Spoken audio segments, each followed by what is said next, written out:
got Miami Hurricane royalty in the house, two-time Super Bowl champion, national champion in college football, five-time Pro Bowler, and I say this is compliment, not insult, half the man he used to be because Vince Wilfork has slimmed down and gotten healthy. Nice to see you, sir. It's a pleasure, but the heart's still the same. No matter how much I weigh or lose, the heart still stays.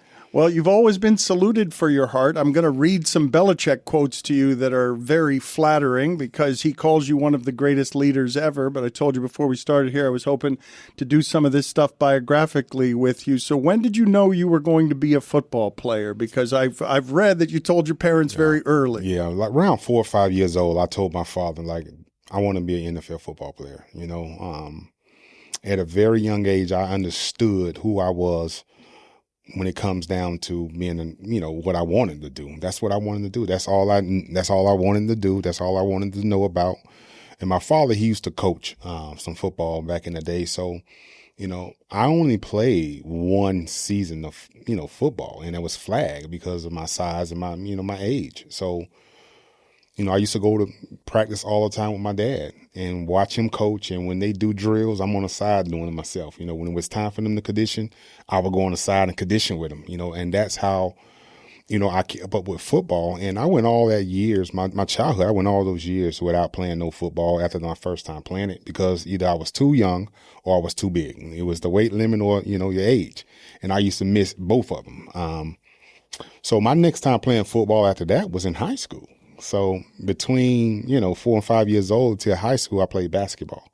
Basketball was my sport, and I was a pretty good basketball player, and when I got to high school, my high school coach, he thought for sure I was going to pick, playing basketball because that's all I did, but I was like, no, I'm going to play football. And he kind of looked at me, he like, listen, you haven't played football since you was 4 or 5 years old. And, all you used to do is play basketball, the tournaments, the AAU. And he used to watch me play. He was like, you picking football? I'm like, yeah, that's what I want to do. But not as a defensive tackle, right? You didn't. Nobody wants to be a defensive tackle as a child. But, my father was a great high school football player. Like he was, he was known around town as could have been one of those ones to make it, but some other stuff happened in his life. And what was more important to him at that time was, starting a family. So he chose family over football. So I think I've always, lived my dream through my father. So every time he got a chance before he passed away to see me play, that was always a blessing. And I always wanted to make my father proud, and I knew me and my father connection was sports, everything else. But yeah, sports was like, even my brother, my father was this sports guy, and we watched every sport, you name it, we watched it. It didn't matter, and that's where I kind of get all my grit from, my grind from, understanding how to be a professional, understanding how to play the game, how to respect the game, how to respect people, because my father taught me all that. And I used to watch my father, how he communicate with his friends while he was coaching, and the players as he was coaching, just how he communicated and interacted with them. And so I kind of took all of that from my father and said, hey, I want to mold myself. I'm a football player. That's what I want to be. I'm going to put everything in this basket to be this, And once I got to high school and I really started, taking it serious and playing, it was a no doubter for me. I knew I never played JV. I never played freshman. I was started varsity all 4 of my years. My first year in high school, I was a defensive end, 275 pounds, defensive end. And then the next year, they moved me to defensive tackle. And I'm like, I'm talking with my coach. I'm like, wow. My father played defensive end, wore number 75. I played defensive end, wearing 75. That's what I want to do. Like, why moving me to tackle, And I really didn't understand it at the time. But, sophomore year, I was 300 pounds, So, it's a big so it's like, to me, I'm like, I don't care about that, But he was like, no, this is your position. And at first, I was rebellious. I didn't want to do it, But once I started understanding and learning the game and just following, and I grew up a Hurricanes fan, so I've always watched Warren Sapp and Cortez Kennedy, Russell Malley, understand who Jerome Brown was, and the tradition of defensive tackles. And that's what my coach explained to me. He's like, listen, you're going to be in the line with these legendary defensive tackles that came out of the University of Miami, And once I saw it like that, I was all in, And That's how I started becoming a defensive tackle my second year in high school, and I never looked back from there. A lot of people don't understand is when I got to New England, I had to learn how to be a nose tackle. I had no clue how to two gap or how to be a nose tackle. So that was a whole new That's crazy. position. Belichick says you're the best two gap defensive tackle he's ever seen in 43 years of coaching. And I had to learn that. You had to learn it in the pros. I had to learn it in the pros. So when I got drafted in New England, and I got drafted, they just got rid of probably the best nose tackle ever with Ted Washington, right? True nose tackle. That's when you talk about nose tackle and two gap, he's the top dog, right? So they got rid of him and they drafted me. And at UM, I'm penetrating defensive tackle. I played a 1 eye and 2 eye and 3 techniques. So we were going. We was hitting and getting it. And when I got there, they were like, "No, we're not doing that." And I'm like, "What you mean we're not doing this? It's how we make plays. Like, what do you mean?" So he's like, "No, we don't do that here like that. I'm gonna teach you how to two gap." And your job is not to get moved. Yeah, I can't get moved. I have to take a beating. I have to take double teams. I have to basically hold up blockers for guys behind me to make plays. That's a two gap and nose tackle. So at first it was rough. It was tough because I'm used to just hitting and getting it. And I had to really learn that position. And it took me 3 years. It took me 3 years to learn that position. Once I finally got to a point and said, you know what? I'm a nose tackle now. Now I have to be the best I possibly can now. When I got out of my pouting phase and I don't want to do this, I want the sacks, I want the TFLs. Once I got out of that mindset and really focused and locked in on learning how to be a two-gap nose tackle, it was lights, camera, action. Explain to the audience or strangers what the relationship with your father was, because you were a caretaker before you were 10 years old, right? Oh, yeah, absolutely. At 8 years old, my father was in and out of the hospital. When I was 8, my brother was 10, we took care of my father. My mom was in and out of work. Sometimes she wasn't working. And when times she was working, we all was taking care of my father. And I remember being 10 years old, me and my brother taking care of my father, and at the same time having my grandmother pass away in my arms, me and my brother arms at 10, so not only did, we had to handle my dad, now we had to make sure and take care of my grandmother who died in our arms. And I remember, it's 1, 2 o'clock in the morning. We're driving to go to the hospital. My mom driving, and my mom's crying. Me and my brother, we sitting in the back seat, basically holding my grandmother while she's deceased. And that's at 10 years old. So that woman, she was like a mother to me and my brother. I tell my wife all the time, I love to be rubbed. And the reason I love to be rubbed is because that's where comfort, that's what my grandmother did to me every night. And mind you, my grandmother was probably 80 pounds. But she would lay me across her lap and she would rub my back every night. And she would put me to sleep, So I tell my wife all the time, well, my grandmama did it to me. So it's like, it's a comfort for me to be touched and be rubbed, to be, nurtured, because my life just wasn't set up like a typical kid where I can play, I can do this, I can have friends, I can go here. I didn't have that because, me and my brother, we had responsibility at a young age to take care of my father. And we never once felt bad about doing it. This was just something we did. We loved my father so much. It didn't matter. But my father used to always tell us, I don't want to be a burden to you guys. As a kid, I'm like, I don't care. Like, I don't hear that. We don't care about that. You're our father. We're going to make sure you're good, and it was times where, my father would, feel good enough, and either it was my brother or me. We would get out of school, drive home, pick my father up, bring him to the practice, get ready to practice, and we all go home together. And that was daily. When my father felt up to it and he was having a good day and he wanted to be out to football practice, we would go get him. We would take time out of our before practice.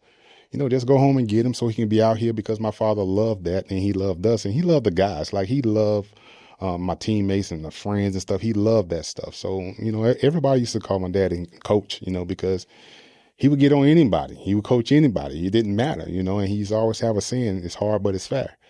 And I have a buddy of mine all the time. He'll text me, it's hard, but it's fair. And every time he say that, I'm thinking of my father, So our relationship was really, really good. And then it wasn't a normal relationship where, we just had the freedom just to be a kid because we did it. Our freedom was taking care of my father. So a lot of stuff in life, even now, it's a lot of stuff that I have to learn at an older age, and not to put on top of it that, being 20, 21, 22, 23 years old, now all of a sudden I get drafted, my dream come true. Now I don't have my parents, my father, so, all this money. So where's, my job and what wanted my dream to be, I've got it. So why do it? I have to worry about, learning certain stuff because I'm where I want them to be.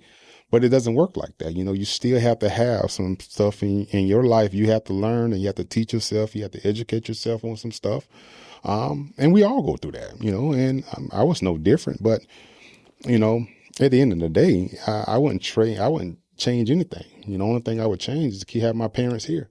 But my process and how I had to go through my process and things I had to do to make things happen and make it shake, I wouldn't change any of that if I was put in the same situation. Oh, but the way that you're talking about this, you lost your parents months apart while you were in college, and they were both in their 40s. Like, I remember when that happened to you, reading and feeling heartbreak on your behalf. Like, what kind of suffering is that to be able to deal with that at that age? Yeah, so I lost my father June 5th.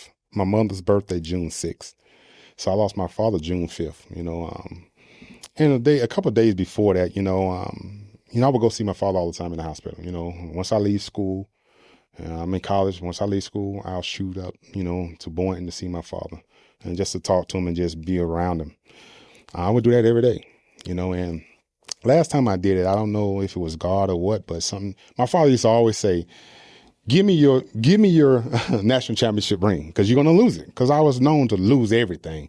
And I used to always tell my dad, like, no, I'm not going to give you this. Like, I'm not going to lose. I'm not going to lose it. So, but something was on me that my last time seeing my father alive, I called my mom. I'm saying, hey, how's Pops doing? He was like, he haven't talked all day. He just, being stubborn. I said, okay, I'm on my way. And I said, let me go pick my ring up, because I'm going to give it to him, right? So I go pick my ring up, and I get there, I bust in the room like, Pops, what's up? And he know my voice, and he popped up like, hey, son. I said, I got something for you. So, I put the ring on his hand and his finger, and I'm talking about he was overjoyed. I mean, he couldn't stop talking. Now, mind you, this was a guy that went all day, not talking to nobody, not talking to the nurses, nothing, right?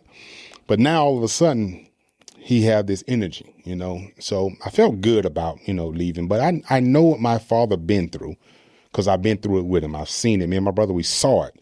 So we knew my father, over 20 years, my father struggled. But, he just kept pushing.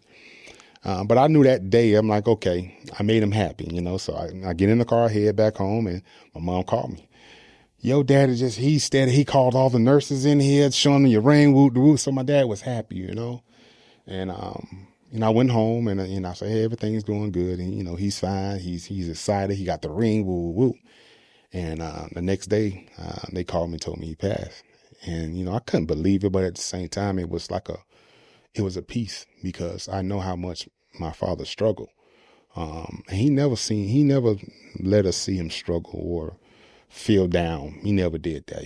My father was a strong individual, mentally and physical. He was just strong.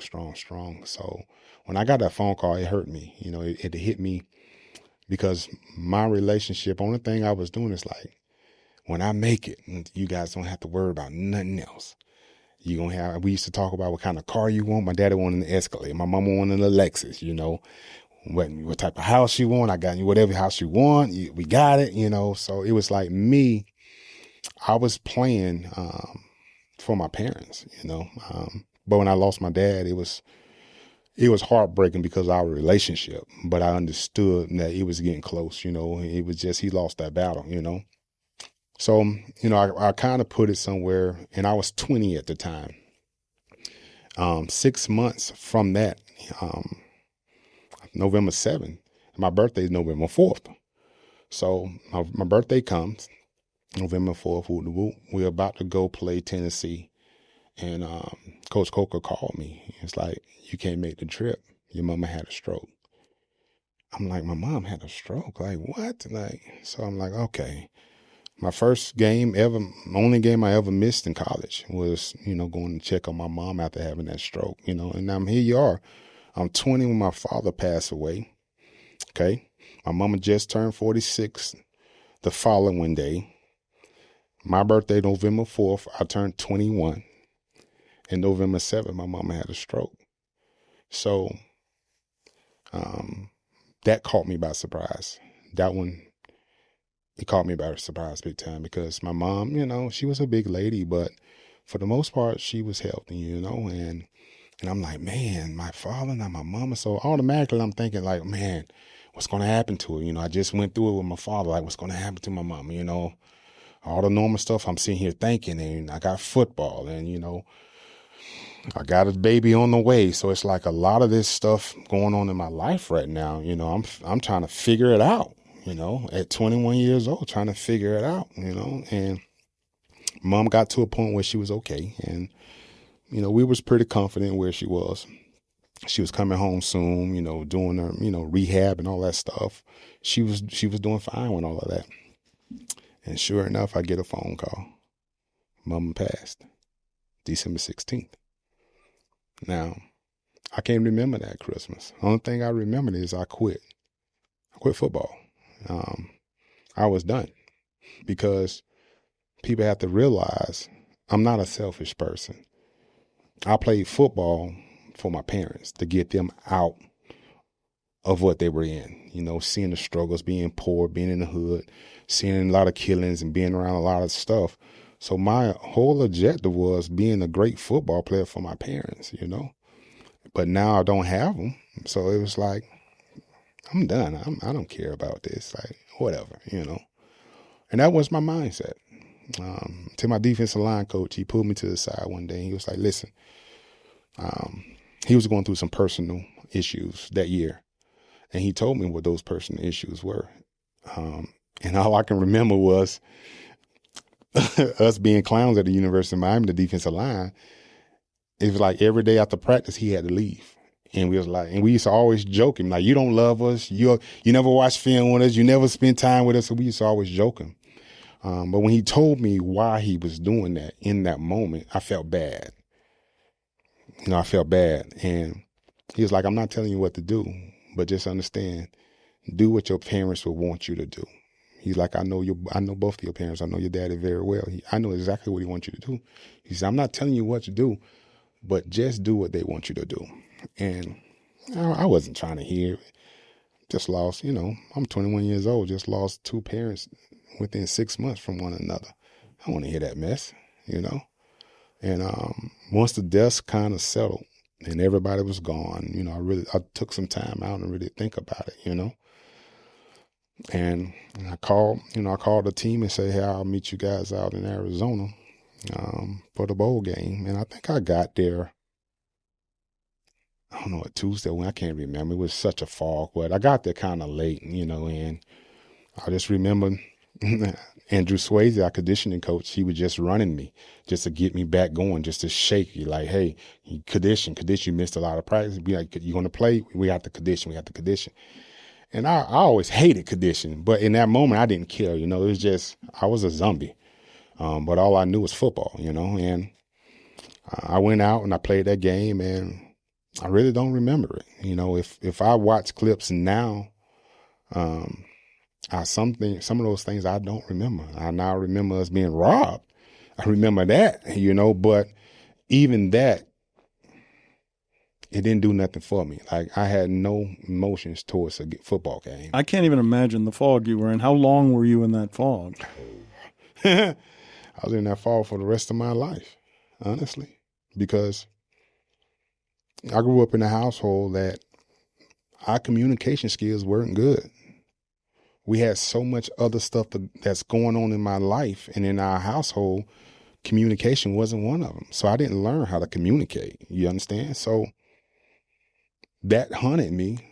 It's still to this day. I have bad problem communicating certain things because that was just part of my life. I never learned. I never had time to, because While everybody was out dating, when having fun, figuring out who they were, I was taking care of my father, me and my brother. That's what we were doing. We ain't have the luxury to do all of that stuff. We didn't have that luxury. We had school, football, home. That's it. And we talking about it at a young age. So it took me a while to kind of understand who I am, why I am the way I am. And I'm not telling you everything is good, because it's not. It's not. It's things and problems and issues I have as an adult that stem back from my childhood that, I have to fight those demons. But I'm willing to put the work in anything, I never shied away from work. It doesn't sound like you had a childhood, though. No, I didn't. But it's okay. God blessed me to have a successful career and a successful life, be around some good people, great people. Sometimes, some of my friends didn't work out. My first marriage didn't work out, but it's okay. We all learn and we grow. It's just being, surround yourself with the right people that's going to tell you the right stuff, not just be yes men. When you say that you have communication issues and you were too busy surviving, right, to learn certain skills. Absolutely. And what does it entail, taking care of your father, for those who don't understand what that is at 8 years old? You have to understand, my father was at a point where he couldn't walk. And he had to use the restroom. We have to pick him up, physically pick him up, take him to the restroom. And that was constantly.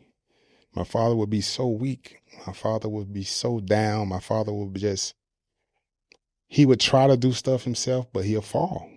Because my father was this guy that he never wanted us to see him down. Never. So he would try. We caught my father so many times up and about, moving around, had no business doing it, But that's my father. And my father's a man. So I know what it means for my father to be able to go fix a sandwich or get him a drink of water himself. But at the same time, I know the state that he's in as well. So a lot of times my father, fell, and we find him on the ground, and, luckily that we're around, we can hear it, and he's on the ground, and, we get frustrated, but at the same time, we're the kids.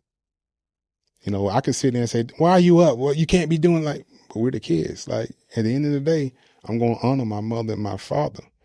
Whatever that entails, I'm going to do that. And that's how me and my brother work. My brother, my brother had the same opportunity that I had with football, but, he's older. So my brother's seen a lot more things than I did, and had to be a part of a lot more stuff than I did, because guess what? I was in school. I couldn't be there 24/7 with my parents, with my father. My brother was, though. So my brother's seen a lot of stuff. And to this day, my brother hates hospitals. I do too, because he was there every day. You got to understand, from 90 to 92, my daddy probably was in the hospital. Out of those 2 years, he probably was home probably a month. In those 2 years, all in all. Who was with him? My brother. 24/7. That was his deal, So my brother stood in the paint. He did a lot of stuff, for my parents, and it's stunning his growth, It's tough. It's hard, but I don't complain in life. I try to figure out and find solutions. I don't want nobody having pity for me, but just understand. That's why a lot of times people do certain stuff and people are a certain type of way, and people don't know why. You have to understand what's their why. So a lot of people go through some stuff. What's their why? You can look at an individual and judge that individual for doing certain stuff, but what is his why? You don't know his story or her story. Until you know their story, you'll understand a lot more. But just by judging from the outside looking in, just like everybody with my career, everybody, Vince always happy. He's smiling. He's this. I played every game with a broken heart. Every game. When I will walk out of the stadium into the tunnel where you have family and friends and they all gather on it, and I see mothers, I see dads, I see uncles, I see all of this stuff. Only thing I had was my immediate family. That's it. I've read you say that your only regret is that your only professional regret is that your parents never got to see you play. 100%, because I did it for them. I knew what it meant for my father to see me at a level that he could have been at, but he didn't, because he made some different choices in his life.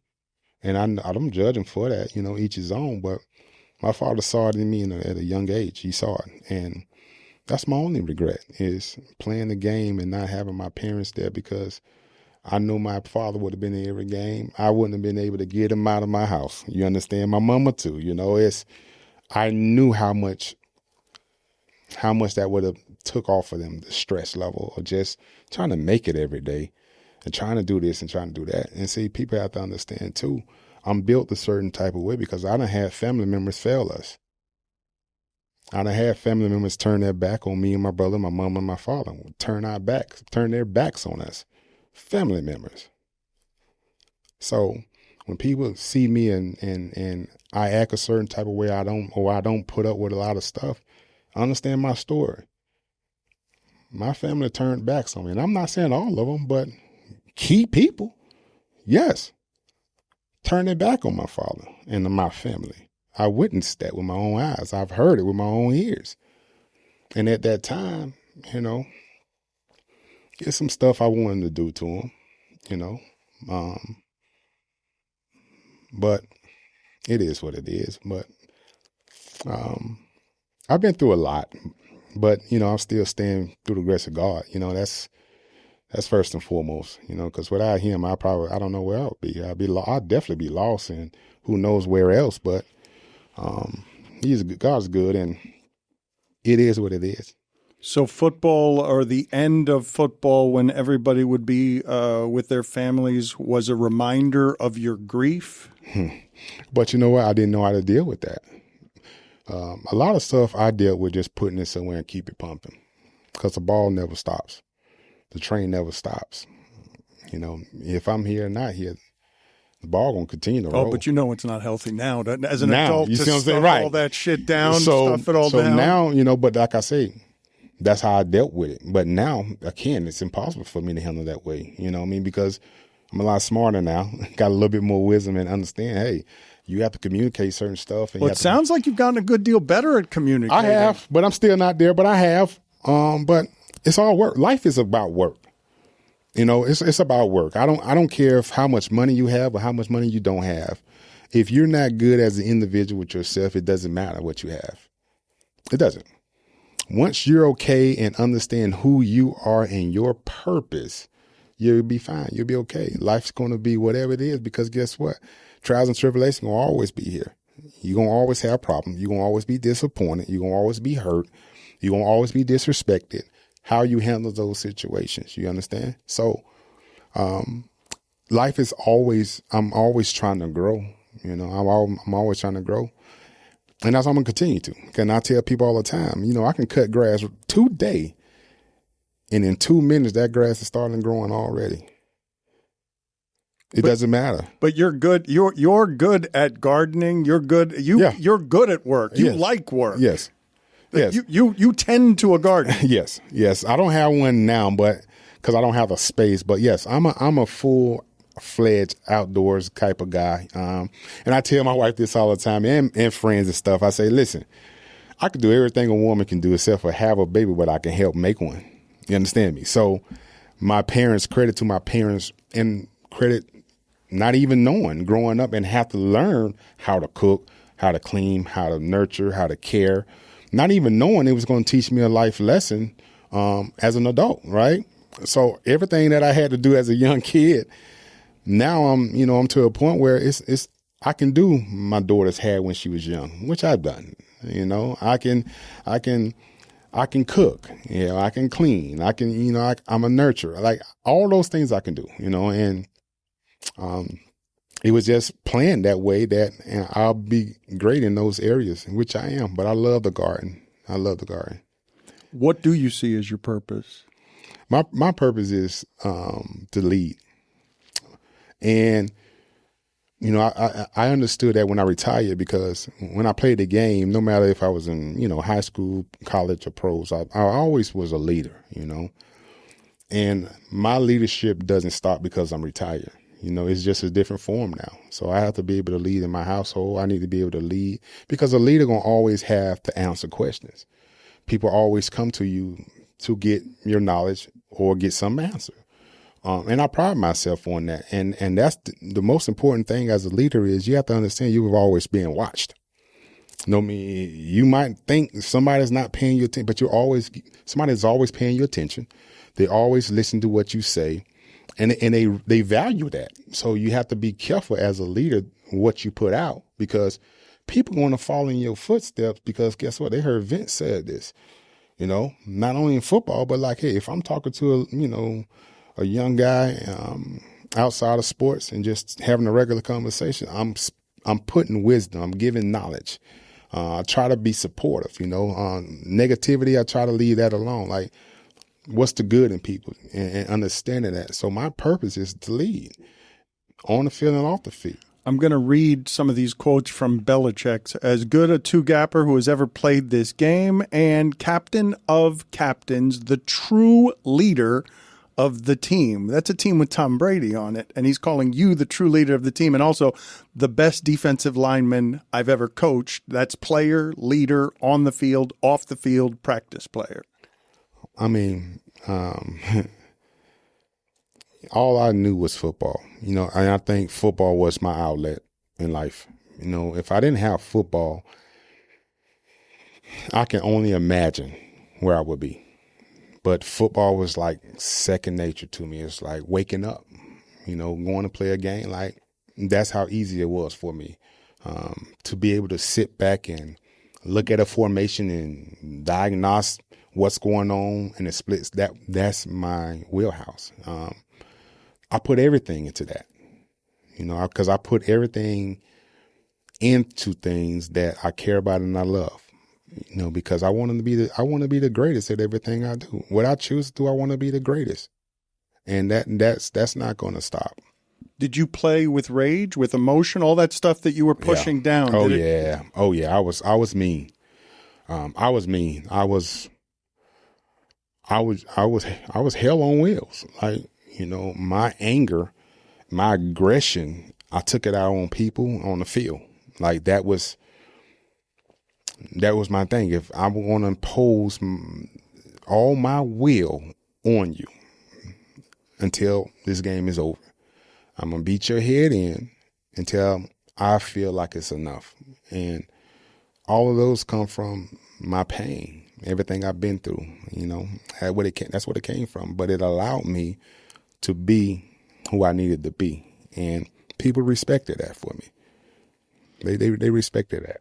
Did you ever run into a single person whose strength pushed you back? Because you were always double teamed. So is there a name that you think of when I say, yeah, this person, if I've got to play this person the night before, I've got someone who's going to have more rage than me, more strength than me? Not more rage. I've played against some guys, because you got to understand, it's a lot of people I was bigger and stronger than. And on top of that, what makes me one of the great player is my knowledge of the game. I was a smart football player. But somebody it's hard to match me in all three of those areas. Now, you might have somebody that might be strong, but they might not be smart enough, or somebody smart that's undersized. So it was never all of the shebang. The one guy that I could say that held his own, and I love him to death, is Nick Mango. Nick was very, very good. Nick was smart. Nick was strong. He was big. He could move. Nick, out of all the centers I played against, he is probably the most complete center that I played against. And I had to play against him twice a year. You understand? He was really, really good. And we had battles. We had some battles. And he is one of those guys that if somebody needs to get blocked single, he can hold his own. One of the few. Yeah. He don't need the double teams and all that. Like, he can hold his own by himself. And it might be some more out there, but for me, it was Nick. Like, he was just good. When you talk about your childhood and the pain in your childhood and the things that imprinted you beyond taking care of your father, what are the things? How would you describe what was around you before you get to the University of Miami? Well, it's probably the same in every, hood you go to, a ghetto or poor community. drugs, stealing, killing. It was no different for me. I've seen it all. I've been a part of some stuff that I'm not proud of, but you have to survival, and that's why I say a lot of times people want to judge, poor people or the hood, the ghetto, but you got to understand, if this is all we know, we're going to tend to lead towards what we know until you have that person come in and say, hey, you can't do this way, and this is why. You need to be the one to get out of here and make it. But a lot of people don't have that all the time. They don't have that luxury of having people in their lives or around them that can steer them in the right direction. But thank God I was so my foundation with my family, and just understanding. I grew up never wanting to disappoint my parents ever. So my mindset was always like that. And even to this day, I take disappointment hard, and when I disappoint somebody very hard, because how I grew up, understand? So I never want to disappoint my parents. So I've always tried to do what I needed to do for them in mind, and understand, in order for my parents to get this car or this house, I have to be on the right trail. My path have to be full of prayers and a lot of support around me. Now, I had a ton of prayers and I had a few support, not a lot, but I had a few, but all I need is a few, and I understood what it takes to be the best. I understood what it was going to take me and what I had to do to be successful for my folks. And I did that, and looking back at it now, I had to sit out 6 months for the University of Miami because of grades. And a lot of times, when people talk about grades or this, that, and the other, well, I had to miss school to take care of my dad. It wasn't that I just wanted to skip school and hang out and do it. No, I had to not go to school to make sure my dad was good. It bothers you, huh? Yeah, it bothers me, because what bothers me is people that judge, because people can point the finger all the time, but until you know that person's story, then you will get it. You know what I'm saying? So yeah, I set out 6 months. It cost me 6 months of college, which it tore me up, because all I knew was football. It tore me up. Okay. But at the end of the day, it wasn't the end of my career. Like, I got my grades right. Boom, boom. I went in December. Fine. Career started off. But, a lot of, around that time, you got to understand, people were saying, oh, I knew he wasn't going to do this. He wasn't going to do that. You got to understand, like, people started doubting me. People started doubting me. And I love when people doubt me, because I love to prove people wrong. You were always responsible? Yes. There was no choice, right? No choice. But that's why I am the man I am today, because of everything I've been through. And I know what it's like to struggle. So I don't want anybody to get it twisted because of who I am now. And you saw me on Sundays and my life was easy. Nah, my life, no. I had to work. I had a lot of things going on in my life. A lot of people probably wouldn't have made it. And plus, you also got some great stories out there, even better than mine. Some guys that made it, what they had to go through in life, but still made it. Who were these people who were doubting you? Oh, it was neighborhood people. But at the same time, haters are going to hate. Being successful, a lot of people don't like people that's successful. That's just what it is. Because how can you be successful and I'm not? How come you get all of this and I play football too. I play basketball. I did this in high school. I went to college. But how come you get to live out your dream and I couldn't? So you're going to have haters. And I always say, I love haters, because that lets me know I'm doing something right. The day I don't have a hater, it's a problem. It's a problem. So I love it. Like I said, I just like who I am. if I can touch anybody or a youngster that's going through a lot of stuff in their life and they hear this, hey, listen, it doesn't stop. The grind doesn't stop. Your dream doesn't stop, and as long as your life is going to give you what you put into it. If you work at it, you're going to have good results. It's no different than anything else in life. If you practice and put forth the effort and things to make things better, it'll be better. But if you just talk about it and never make no changes, it won't change. Explain to me the relationship with your brother. Have you told him, have you thanked him for how it is that he helped you with your dad and how it is he helped you get where you are? You know what the crazy thing is I am, because I have some plans for him soon, hopefully soon, because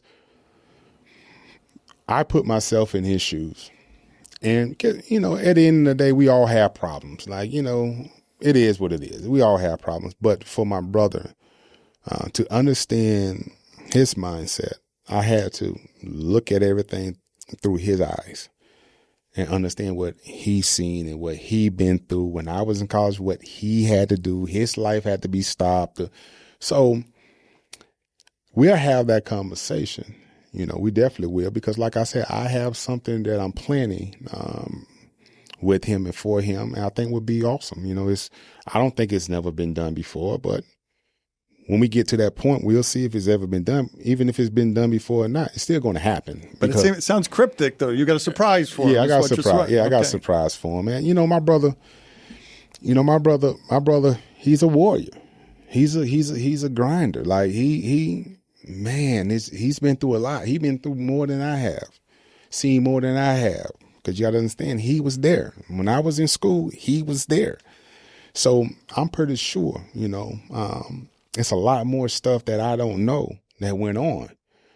But my brother been through that, and I got to a point where I had to stop really judging my brother, because until I realized his story is different than mine, even though we grew up the same way, but his story is different because his lenses are different. And what he been through is different than what I did. You see what I'm saying? So I'm excited about what I have planned for him.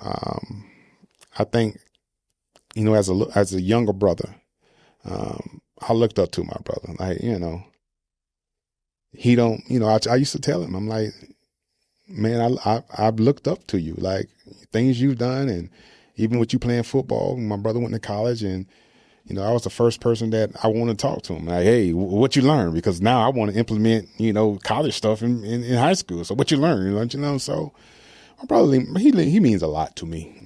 We all, like I said, we all have our issues and our ups and downs and stuff. But that's my brother. That's my blood brother. We okay. We're going to be fine.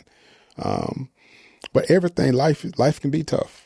But when you get those tough times, how do you respond? That's the key.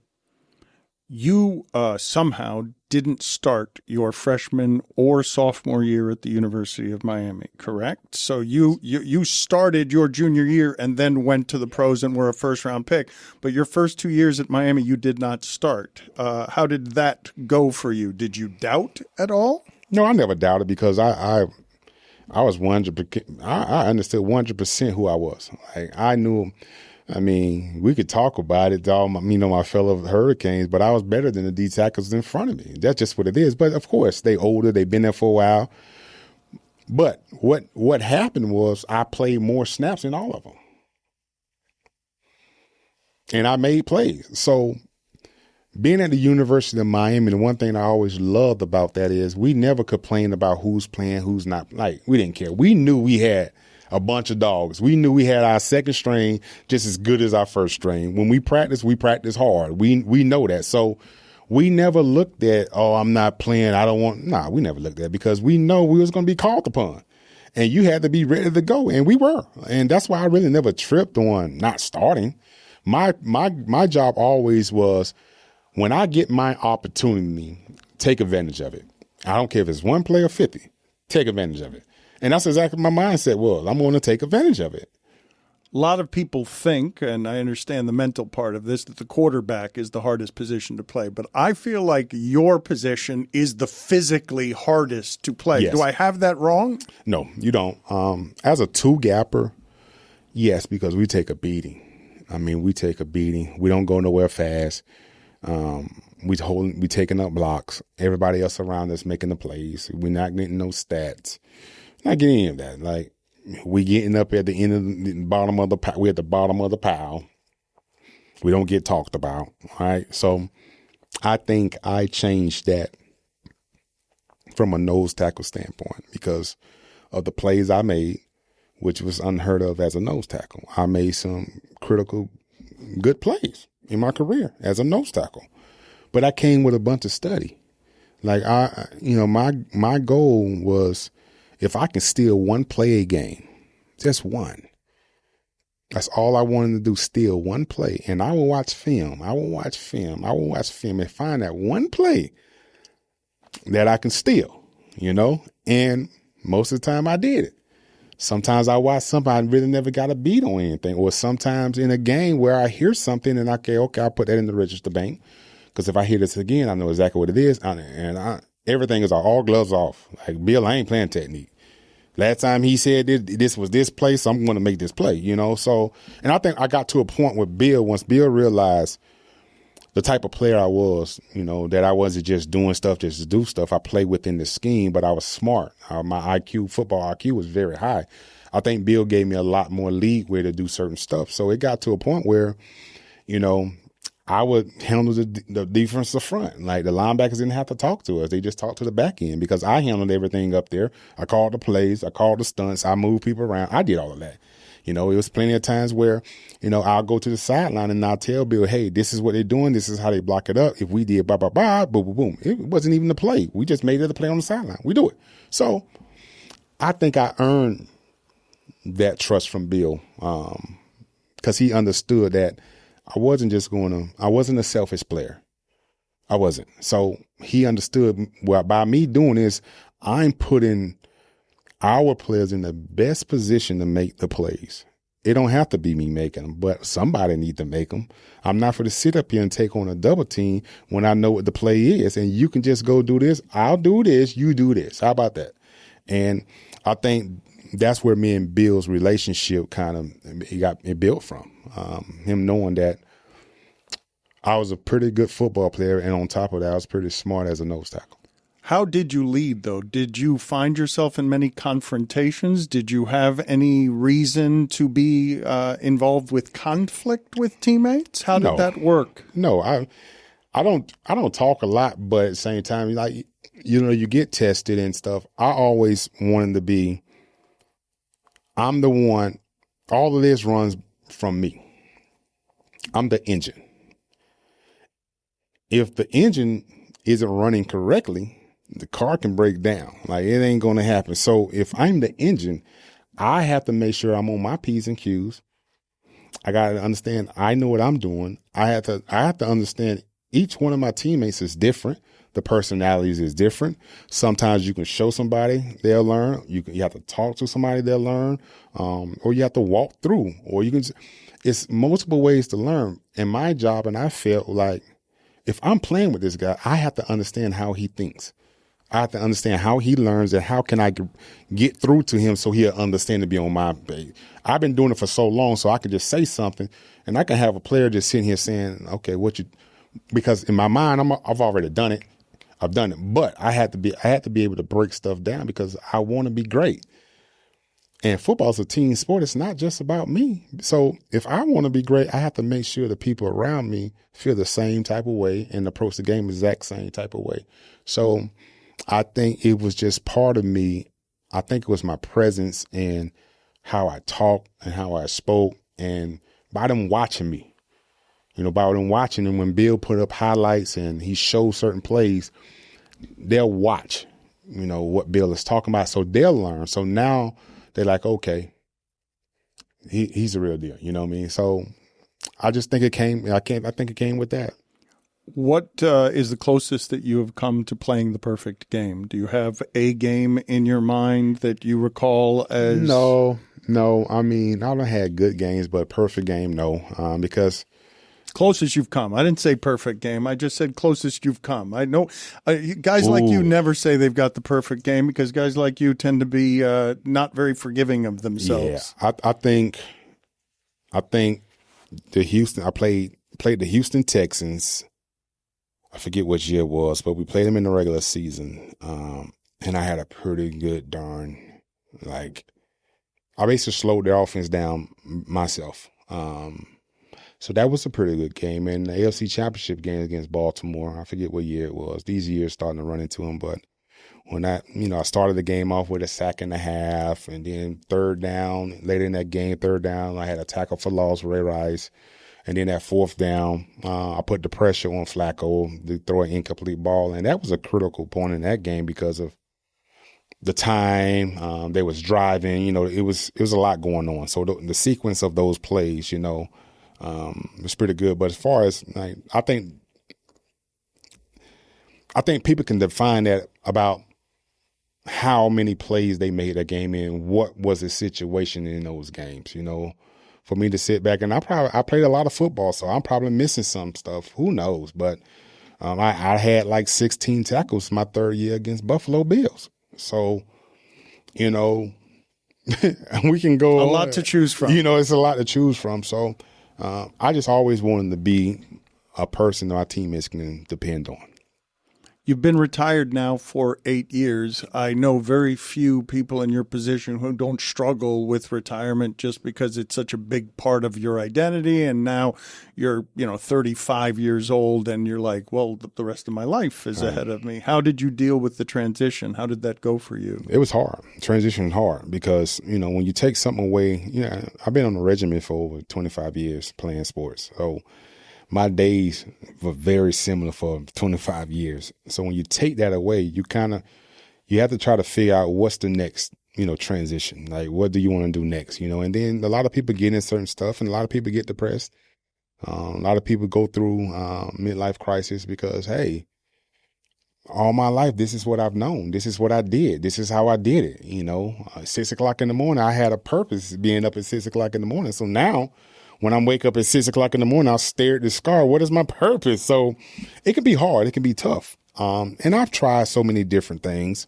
And nothing really stuck with me until I kind of got back to my basics and understanding my passion and my love, and that's food, and that, I think the last 2 years with that it put me right back in the game. I feel as if I'm still playing the game now. This is how I wake up now. Connects you to your father too, right? Yes, 100%. I grew up, my dad, man, no matter how sick and bad my dad was, feeling how bad he was feeling, my dad always found a way to barbecue. It was like yeah, I'm not feeling good and I'm weak, but hey, let's go get these slabs of ribs and put on this, so, and also my mother is a great cook. Like, I'm the fourth generation of great cooks. Like, I have a list of people in my life that's what they did. I can remember being, a young kid and going over to my grandma's house. She's selling plates, and I can remember going in and smelling her cleaning chitlins. And I'm like, nah, I don't never want to eat that. It smells stink, And so I remember those things, but I was surrounded by some great cooks, and that's a passion of mine, is cooking. I love to cook, no matter if it's on the grill, in the stove top. I like to bake. You name it, I love it, Because you're a giver, right? Yeah, I am.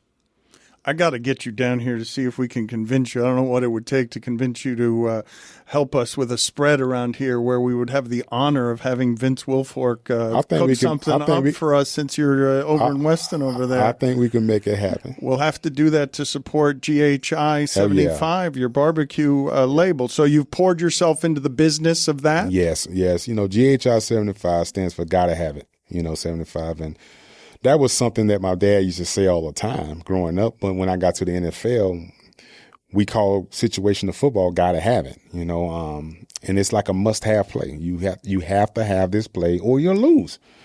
So I kind of named it after, all of those things from my childhood, my career in football. And every time I heard it, it brought me closer to my father. Always let me know my father is around here. So it's like I can hear him saying it.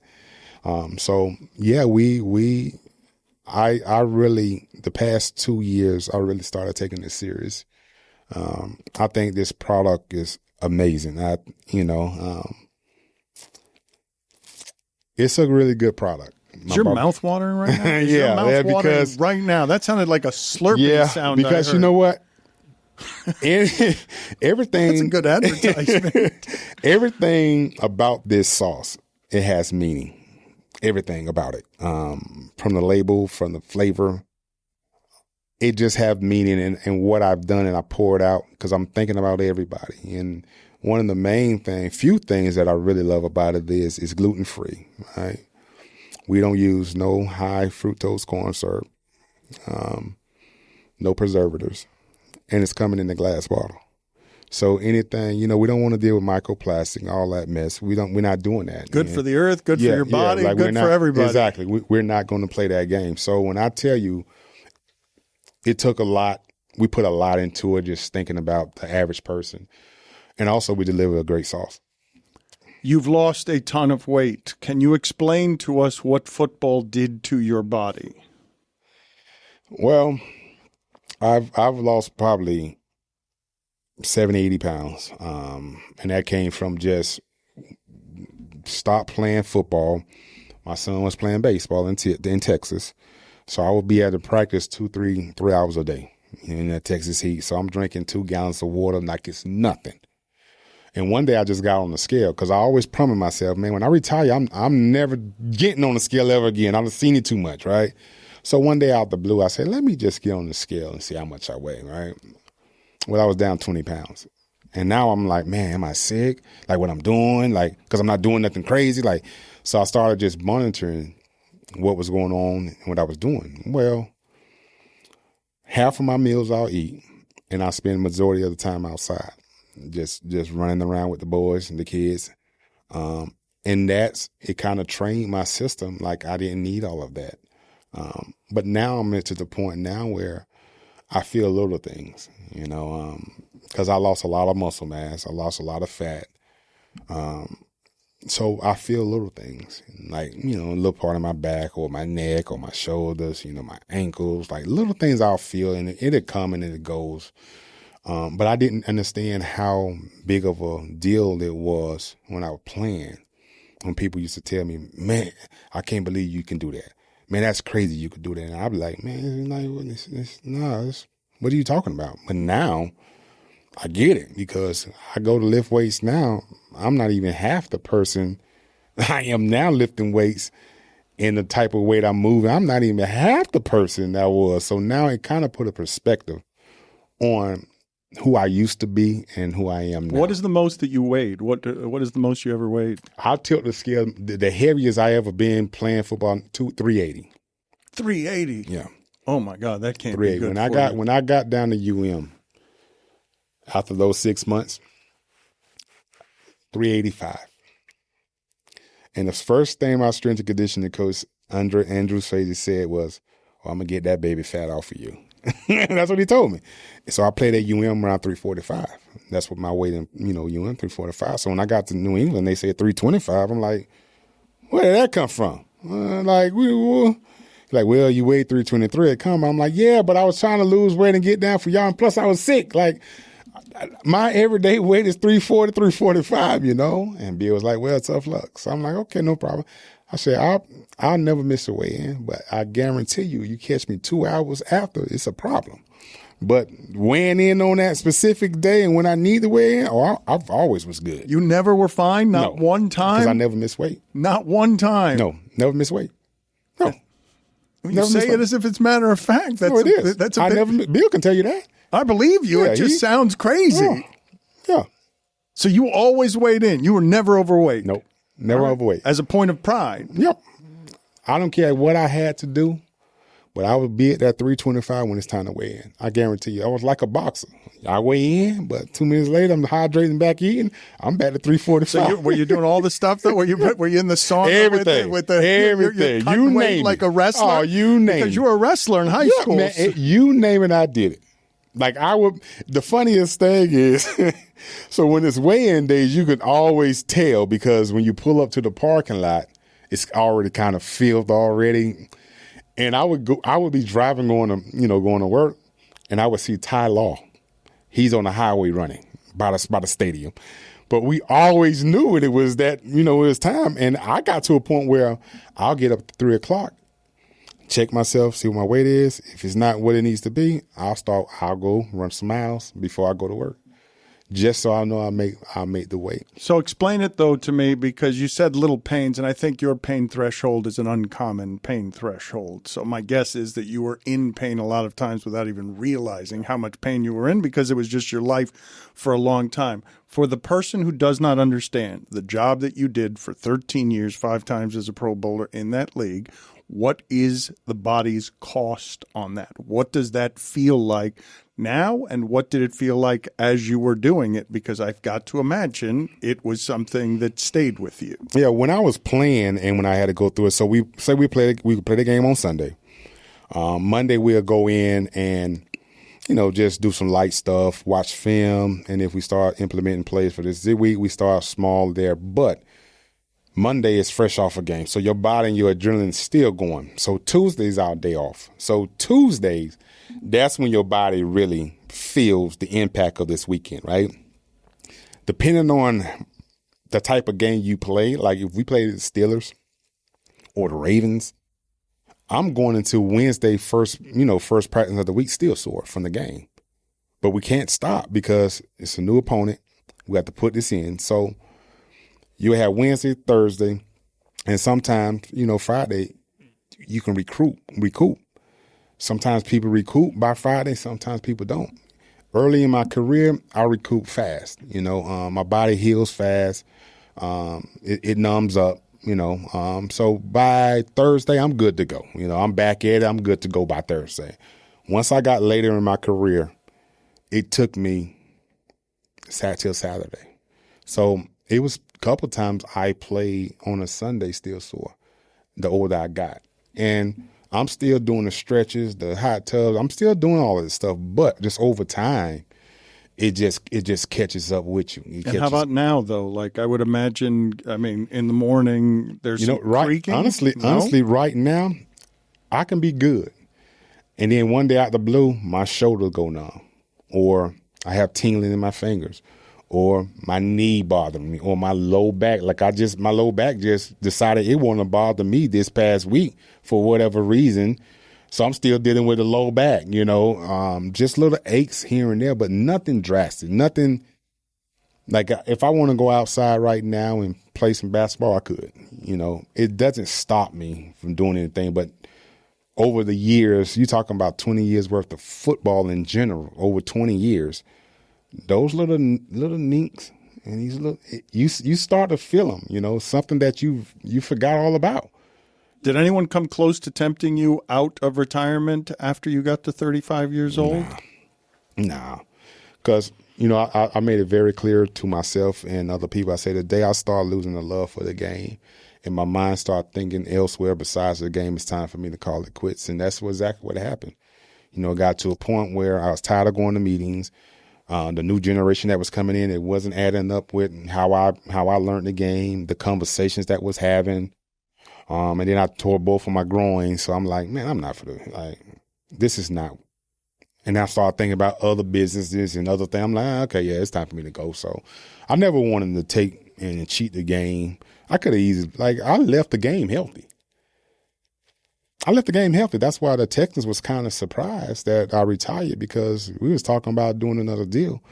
I left the game healthy. I left the game on my terms. I was tired of it. I was tired of hearing meetings, because you got to understand, I went from the New England Patriots to the Houston Texans, the same playbook.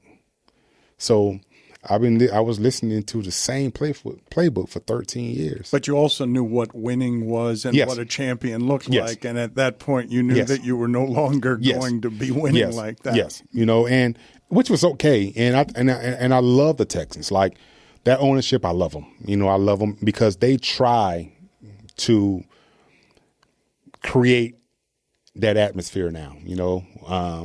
Now they have guys there. They have a good team. They haven't won a game yet this year, but they starting to put the pieces in play. When I got there, it wasn't football first. It was all this other mess, and then football come when it comes. And that was a disaster for the suck, But now they putting football first. Like, if it ain't about football and winning, We're not dealing with it. Do you enjoy watching football now? Yeah, I still do. Yeah. Now, me playing, do I miss it? No. I don't miss it. I miss the locker room. I miss the fans. I miss my teammates. That's what I miss about the game. But the game itself, nah. Have you followed, do you watch the documentaries on the Patriots and any of that stuff? No interest there? Nah. You lived it? I lived it. Because you got to understand, I grew up a Buffalo Bills fan.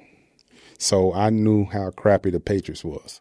I know. So I don't need to go back there. And plus, the Dynasty years, I was part of it. So I don't need to see that. I was part of that. So I don't have no interest looking at docus on the Patriots at all. Or no team, honestly.